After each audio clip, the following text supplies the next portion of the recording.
ಎಲ್ಲ ಶಿಕ್ಷಕರಿಗೆ ನಮಸ್ಕಾರ. Karnataka advanced attendance management system ಅಂತೇಳಿ ಕ್ಯಾಮ್ಸ್ ಅಂತಕ್ಕಂಥ ಒಂದು ಆ್ಯಪ್ ಮುಖಾಂತರ ನಾವು ಈ ವರ್ಷದಿಂದ ಮುಖಚರ ಹಾಜರಾತಿಯನ್ನು ನಾವು ಹಾಕಬೇಕಾಗಿದೆ. ಅದಕ್ಕೆ ಆ ಒಂದು ಆ್ಯಪನ್ನು ನಾವು ಯಾವ ರೀತಿ ಬಳಸಬೇಕು, ಯಾವ ರೀತಿ ರಿಜಿಸ್ಟ್ರೇಷನ್ ಮಾಡ್ಕೋಬೇಕು ಅಂತಕ್ಕಂಥದ್ದನ್ನ ಈ ಒಂದು ವಿಡಿಯೋದಲ್ಲಿ ನೋಡೋಣಂತ. ಭಾಳ ಜನ ಇದನ್ನು ವಿಡಿಯೋ ಮಾಡಿದ್ದಾರೆ, ಆದರೂ ಕೂಡ ನಾನು ಒಂದು ಸಲ ವಿಡಿಯೋ ಮಾಡ್ತಾಯಿದ್ದೀನಿ. ಭಾಳಷ್ಟು ಸಿಂಪಲ್ ಆಗಿರತಕ್ಕಂತಹ ರಿಜಿಸ್ಟ್ರೇಷನ್ ಪ್ರೊಸೆಸ್ ಇದೆ ಇದು. ನಿಮ್ಮ ಒಂದು ಗೂಗಲ್ ಪ್ಲೇಸ್ಟೋರನ್ನ ಓಪನ್ ಮಾಡಬೇಕು. ಗೂಗಲ್ ಪ್ಲೇಸ್ಟೋರನ್ನ ಓಪನ್ ಮಾಡಿದ ತಕ್ಷಣ ಅಲ್ಲಿ KAAMS ಅಂತ ಟೈಪ್ ಮಾಡಿ, ಅಲ್ಲಿ ಕ್ಯಾಮ್ಸ್ ಅಂತಕ್ಕಂಥ ಒಂದು ಲೋಗೋ ಇರತಕ್ಕಂಥ ಒಂದು ಆ್ಯಪ್ ಓಪನ್ ಆಗುತ್ತೆ. ಆ ಆ್ಯಪನ್ನು ನೀವು ಇನ್ಸ್ಟಾಲ್ ಮಾಡಿಕೊಡಿ, ಅಥವಾ ಮೊದಲೇ ಏನಾದರೂ ನಿಮ್ಮ ಮೊಬೈಲ್ ಇನ್ಸ್ಟಾಲ್ ಇತ್ತಪ್ಪ ಅಂದ್ರೆ ಅದನ್ನು ಅಪ್ಡೇಟ್ ಮಾಡ್ಕೋಬೇಕು. ಸೊ ಅದನ್ನು ಇನ್ಸ್ಟಾಲ್ ಮಾಡ್ಕೊಂಡ ತಕ್ಷಣ ಅದನ್ನು ಓಪನ್ ಮಾಡಿದ ತಕ್ಷಣ ಅದೇನು ಕೇಳ್ತಂದರೆ ಕೆಲವೊಂದು ಪರ್ಮಿಷನ್ಸ್ಗಳನ್ನ ಕೇಳ್ಬೋದು. ವೈಲ್ ಯೂಸಿಂಗ್ ದ ಆ್ಯಪ್ ಅಥವಾ ಎನಿ ಟೈಮ್ ಹೀಗೆಲ್ಲ ಏನೋ ಪರ್ಮಿಷನ್ಸ್ ಕೇಳ್ತಾ. ಸೊ ಅದನ್ನು ನಿಮ್ಗೆ ತಕ್ಕದ ರೀತಿ ನೀವು ಪರ್ಮಿಷನ್ನ ಆನ್ ಮಾಡ್ಕೋಬೇಕು. ನಂತರ ಅದು ಲೊಕೇಶನ್ ಟರ್ನ್ ಆನ್ ಅಂತ ಕೇಳುತ್ತೆ, ನೀವು ಲೊಕೇಶನ್ನ ಟರ್ನ್ ಆನ್ ಮಾಡ್ಕೋಬೇಕು. ಅಂದರೆ ಈ ಒಂದು ಆ್ಯಪನ್ನು ಬಳಸಬೇಕಾದ್ರೆ ಯಾವಾಗಲೂ ಬ್ಯಾಕ್ಗ್ರೌಂಡಲ್ಲಿ ನಮ್ಮದು ಲೊಕೇಶನ್ ಆನ್ ಇರಬೇಕು. ಇದಾದ ನಂತರ ಏನು ಕೇಳ್ತಪ್ಪ ಅಂತಂದ್ರೆ ಅಲ್ಲಿ ಎರಡು ಆಪ್ಷನ್ಗಳು ಬರ್ತಾವೆ. ಅಲ್ಲಿ ಒಂದು ರಿಜಿಸ್ಟ್ರೇಷನ್ ಮತ್ತು ಲಾಗಿನ್ ಅಂತೇಳಿ. ನಾವು ಮೊಟ್ಟ ಮೊದಲ ಬಾರಿಗೆ ಲಾಗಿನ್ ಮಾಡಲಿಕ್ಕೆ ಬರೋಂಗಿಲ್ಲ. ಲಾಗಿನ್ ಮಾಡಬೇಕಂದ್ರೆ ಕಂಪಲ್ಸರಿ ರಿಜಿಸ್ಟ್ರೇಷನ್ ಮಾಡಿರಬೇಕು. ಹಾಗಾಗಿ ಫಸ್ಟ್ ಟ್ಯಾಬ್ ಏನಿದೆಯಲ್ಲ ಅದು ರಿಜಿಸ್ಟ್ರೇಷನ್ ಅಂತೇಳಿ ಅದನ್ನು ಕ್ಲಿಕ್ ಮಾಡಬೇಕು. ರಿಜಿಸ್ಟ್ರೇಷನ್ ಕ್ಲಿಕ್ ಮಾಡಿದ ತಕ್ಷಣ ಒಂದು KYC ಫಾರ್ಮ್ ಓಪನ್ ಆಗುತ್ತೆ. ಇಲ್ಲಿ ಕಂಪಲ್ಸರಿ ನಮ್ಮ ಒಂದು ಆಧಾರ್ ನಂಬರನ್ನು ನಾವು ಅಲ್ಲಿ ಎಂಟ್ರಿ ಮಾಡಬೇಕು.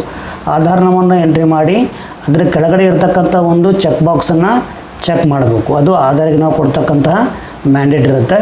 ಅದನ್ನು ಚೆಕ್ ಮಾಡಿದ ತಕ್ಷಣ ಕೆಳಗಡೆ ನಾವು ಮೂರು ರೀತಿಯಾಗಿ KYC ಮಾಡ್ಕೋಬೋದು. ಒಂದು OTP ಮುಖಾಂತರ, ಒಂದು ಫೇಸ್ ಕ್ಯಾಪ್ಚರ್, ಇನ್ನೊಂದು ಐರಿಸ್ ಮುಖಾಂತರ. ಸೊ ನಮ್ಮ ಮೊಬೈಲಲ್ಲಿ ಫೇಸ್ ಕ್ಯಾಪ್ಚರ್ ಮತ್ತು ಐರಿಸ್ ಈ ಮುಖಾಂತರ ಮಾಡ್ತಕ್ಕಂಥ ಸ್ವಲ್ಪ ಕಷ್ಟ ಇರೋದ್ರಿಂದ ನಾವು ನೇರವಾಗಿ OTP ಅಂತಕ್ಕಂಥದ್ದನ್ನು ಕ್ಲಿಕ್ ಮಾಡಬೇಕು. OTP ಕ್ಲಿಕ್ ಮಾಡಿದ ತಕ್ಷಣ ನಿಮ್ಮ ಮೊಬೈಲಿಗೆ ಒಂದು OTP ಸೆಂಡ್ ಆಗುತ್ತೆ. ಸೊ ಆ ಬಂದಿರತಕ್ಕಂಥ OTPಯನ್ನು ಆ KYC ಫಾರ್ಮನ್ನು ಕೊನೆಯಲ್ಲಿ ನಮೂದು ಮಾಡಿ ಅದನ್ನು ಸಬ್ಮಿಟ್ ಮಾಡಬೇಕಾಗತ್ತೆ. ಸಬ್ಮಿಟ್ ಮಾಡಿದ ತಕ್ಷಣವೇ ಏನಾಗುತ್ತಪ್ಪ ಅಂತಂದ್ರೆ ನಿಮ್ಮ ಒಂದು KYC ಕಂಪ್ಲೀಟೆಡ್ ಅಂತ ಬರುತ್ತೆ. ಭಾಳಷ್ಟು ಜನ ಶಿಕ್ಷಕರಿಗೆ ಇದೇ ಒಂದು ಸ್ಟೆಪ್ಪಲ್ಲಿ ತೊಂದರೆ ಆಗ್ತಾಯಿದೆ. ಏನಾಗ್ತಾಯಿದೆ ಅಂದರೆ ನಾನು ಹಿಂದಿನ ವಿಡಿಯೋದಲ್ಲಿ ಹೇಳಿದ್ದೆ, ನೇಮ್ ಏನಾಗುತ್ತಪ್ಪ ಅಂತಂದ್ರೆ ಮ್ಯಾಚ್ ಆಗ್ತಾಯಿಲ್ಲ. ಯಾಕಂದರೆ HRMS ಒಂದು ನೇಮ್ ಇರುತ್ತೆ ಮತ್ತು ಆಧಾರಲ್ಲಿ ಒಂದು ಟೈಪ್ ನೇಮ್ ಇರೋದ್ರಿಂದ ಅದು ಮ್ಯಾಚ್ ಆಗ್ತಾಯಿಲ್ಲ.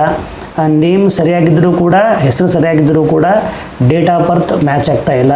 ಇದಾದ ನಂತರ ಏನಾಗುತ್ತಪ್ಪ ಅಂದ್ರೆ ನೆಕ್ಸ್ಟ್ ನಮಗೆ ಡೈರೆಕ್ಟಾಗಿ ಲಾಗಿನ್ ಪ್ರೊಸೆಸ್ಸಿಗೆ ಬರುತ್ತೆ. ಲಾಗಿನ್ ಕ್ಲಿಕ್ ಮಾಡಿದ ತಕ್ಷಣ ನಮ್ಮ KGID ನಂಬರನ್ನು ನಾವಲ್ಲಿ ಎಂಟ್ರಿ ಮಾಡಬೇಕಾಗತ್ತೆ. KGID ನಂಬರ್ನ ನಾವು ಎಂಟ್ರಿ ಮಾಡಿದ ತಕ್ಷಣ ಕೆಲವೊಂದು ಕಡೆ ಏನಾಗುತ್ತೆ ಅಂದ್ರೆ ಮೊಬೈಲ್ ನಂಬರ್ನು ಕೂಡ ಕೇಳ್ಬೋದು. ಆ ಮೊಬೈಲ್ ನಂಬರಿಗೆ OTP ಬಂದು OTP ಅಥೆಂಟಿಕೇಷನ್ ಆದಮೇಲೆ ಕಂಟಿನ್ಯೂ ಆಗ್ಬೋದು. ಆದರೆ ಕೆಲವೊಂದು ಕಡೆ ನೇರವಾಗಿ ನಾವು KGID ನಂಬರ್ ಹಾಕಿದ ತಕ್ಷಣವೇ ನಮ್ಮ ಒಂದು ಹೆಸರು, ನಮ್ಮ ಡೆಸಿಗ್ನೇಷನು, ನಮ್ಮ ವರ್ಕ್ ಪ್ಲೇಸು ಅದೆಲ್ಲ ಅಲ್ಲಿ ಡಿಸ್ಪ್ಲೇ ಆಗುತ್ತೆ. ಅದೆಲ್ಲ ಓಕೆ ಆಗಿ ನಾವು ಕಂಟಿನ್ಯೂ ಮಾಡ್ಕೋಬೇಕು. ಸೊ ಈ ರೀತಿ ಮಾಡ್ಕೊಂಡ ತಕ್ಷಣ ನಾವು ಅದೇ ಲೊಕೇಶನ್ಲಿದ್ದಾಗ ನಮ್ಮ ಫೇಸನ್ನು ನಾವು ಕ್ಯಾಪ್ಚರ್ ಮಾಡ್ಬೋದು. ಅಲ್ಲಿನೂ ಕೂಡ ಏನು ಸಮಸ್ಯೆ ಆಗ್ತಾಯಿದೆ ಅಂದರೆ ಲೊಕೇಶನ್ ವೆರಿ ಇಂಪಾರ್ಟೆಂಟಲ್ಲಿ. ನಾವಿಲ್ಲಿ ಫೇಸ್ ಕ್ಯಾಪ್ಚರ್ ಮಾಡಬೇಕಾದ್ರೆ ನಮ್ಮ ಒಂದು ವರ್ಕ್ ಪ್ಲೇಸ್ ಎಲ್ಲಿದೆ ನೋಡಿರಿ, ನಾವು ಕಂಪಲ್ಸರಿ ಅಲ್ಲಿನೇ ಹೋಗಿ ಏನು ಮಾಡಬೇಕಪ್ಪ ಅಂದ್ರೆ ನಮ್ಮ ಫೇಸನ್ನು ಕ್ಯಾಪ್ಚರ್ ಮಾಡಬೇಕಾಗತ್ತೆ. ನಾವು ಇಲ್ಲೇ ಮನೇಲಿ ಕೂತ್ಕೊಂಡು ಅಥವಾ ಬೇರೆ ಎಲ್ಲೂ ಕೂತ್ಕೊಂಡು ಫೇಸ್ ಕ್ಯಾಪ್ಚರ್ ಮಾಡಿದರೆ ಅದು ತೆಗೆದುಕೊಳ್ತಾ ಇಲ್ಲ. ಹಾಗಾಗಿ ನಾವು ನಮ್ಮ ವರ್ಕ್ ಪ್ಲೇಸಲ್ಲಿ ಹೋಗಿನೇ ನಮ್ಮ ಫೇಸ್ ಕ್ಯಾಪ್ಚರ್ನ ಮಾಡಬೇಕು. ಫೇಸ್ ಕ್ಯಾಪ್ಚರ್ ಮಾಡಿದ ತಕ್ಷಣವೇ ಕ್ಯಾಮ್ರಾ ಓಪನ್ ಆಗುತ್ತೆ. ನಾವು ಯಾವ ರೀತಿ ಕ್ಯಾಮ್ರಾದಲ್ಲಿ ಫೋಟೋ ತಗೋತೀವಿ ಆ ರೀತಿ ಒಂದು ಫೋಟೋನ ನಾವು ತಗೋಬೇಕು. ಅಲ್ಲಿ ಫೋಟೋ ತೆಗೆದ ತಕ್ಷಣ ಏನಾಗುತ್ತೆ ಅಂದ್ರೆ ಅದು ನೆಕ್ಸ್ಟ್ ಅಂತ ಕೇಳುತ್ತೆ. ಸೊ ನೆಕ್ಸ್ಟನ್ನು ಕ್ಲಿಕ್ ಮಾಡಬೇಕು. ಕ್ಲಿಕ್ ಮಾಡಿದ ಮೇಲೆ ಎಲ್ಲನೂ ಸರಿಯಾಗಿತ್ತು, ಎಲ್ಲನೂ ಕರೆಕ್ಟಾಗಿ ಮ್ಯಾಚ್ ಆಯಿತು ಅಂದ್ರೆ ಫೇಸ್ ಮ್ಯಾಚ್ಡ್ ಸಕ್ಸಸ್ಫುಲಿ ಅಂತೇಳಿ ಒಂದು ಮೆಸೇಜ್ ಬರುತ್ತೆ. ಅದು ಒಂದು ಸಲ ಫೇಸ್ ಕ್ಯಾಪ್ಚರ್ ಆದಮೇಲೆ ಅಪ್ಲಿಕೇಶನ್ ಆನ್ ಆದಂಗೆ. ನಾವು ಪ್ರತಿ ಸಲ ಲಾಗಿನ್ ಮಾಡ್ತಕ್ಕಂಥ ಅವಶ್ಯಕತೆ ಇಲ್ಲ.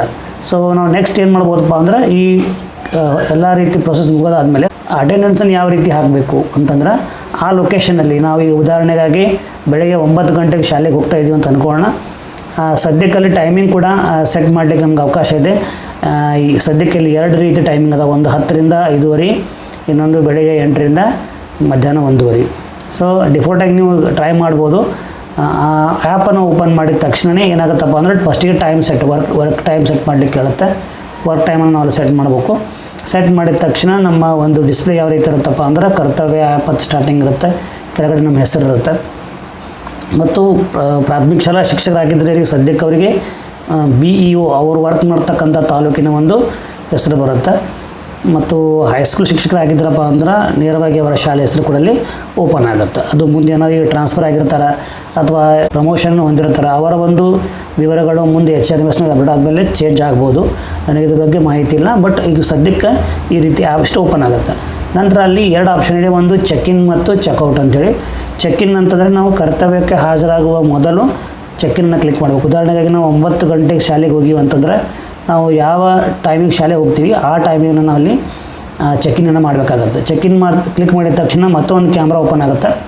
ಆ ಕ್ಯಾಮ್ರಾದಲ್ಲಿ ನಮ್ಮ ಫೇಸ್ ಬರುವ ರೀತಿ ನಾವು ಫೇಸನ್ನು ಹಿಡಿದು ಅಲ್ಲಿ ಕ್ಯಾಪ್ಚರ್ ಮಾಡ್ಬೇಕು. ನಾವು ಕ್ಯಾಪ್ಚರ್ ಮಾಡಿದ ತಕ್ಷಣ ಅದು ಲೊಕೇಶನ್ನೆಲ್ಲ ವ್ಯಾಲಿಡೇಟ್ ಮಾಡಿಕೊಂಡು ಅಟೆಂಡೆನ್ಸ್ ಮಾರ್ಕ್ಡ್ ಸಕ್ಸಸ್ಫುಲಿ ಅಂತೇಳಿ ಒಂದು ನಮಗೆ ಮೆಸೇಜ್ ಬರುತ್ತೆ.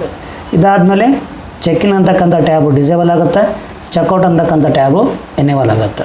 ಸೊ ಈ ಚೆಕ್ಔಟನ್ನ ನಾವು ಯಾವಾಗ ಕ್ಲಿಕ್ ಮಾಡಬೇಕು ಅಂದರೆ ನಮ್ಮ ಕರ್ತವ್ಯ ಮುಗಿಸಿ ನಾವು ಆ ಸ್ಥಳವನ್ನು, ನಮ್ಮ ಕೆಲಸದ ಸ್ಥಳವನ್ನು ಬಿಡುವಾಗ ಚೆಕ್ಔಟನ್ನು ಮಾಡಬೇಕು. ಚೆಕ್ಔಟ್ ಮಾಡಿದ ತಕ್ಷಣ ಅದೇ ರೀತಿ ಸೇಮ್ ಏನಾಗುತ್ತಪ್ಪ ಅಂದರೆ ಕ್ಯಾಮ್ರಾ ಓಪನ್ ಆಗುತ್ತೆ. ಕ್ಯಾಮ್ರಾದಲ್ಲಿ ನಮ್ಮ ಫೇಸನ್ನು ಹಿಡಿಬೇಕು ಕರೆಕ್ಟಾಗಿ. ನಂತರ ಸಬ್ಮಿಟ್ ಕೊಟ್ಟಾಗ ಅಟೆಂಡೆನ್ಸ್ ಮಾರ್ಕ್ ಸಕ್ಸಸ್ಫುಲ್ ಅಂತ ಕೂಡ ಮೆಸೇಜ್ ಬರುತ್ತೆ. ಮುಂದೆ ನಮ್ಮ ಒಂದು ಡ್ಯಾಶ್ಬೋರ್ಡಲ್ಲಿ ಸುಮಾರು ಟ್ಯಾಬ್ಗಳಿವೆ. ಒಂದನೇದು OOD ಅಂತಿದೆ, ಎರಡನೇದು ಲೀವ್ ಅಂತಿದೆ, ಮೂರನೇದು ರಿಪೋರ್ಟ್ ಅಂತಿದೆ, ನಾಲ್ಕನೇದು FAQ ಅಂತಿದೆ, ಐದನೇದು ಪ್ರೊಫೈಲ್ ಅಂತಿದೆ, ಆರನೇದು ಮೂಮೆಂಟ್ ರಿಜಿಸ್ಟರ್ ಅಂತಿದೆ.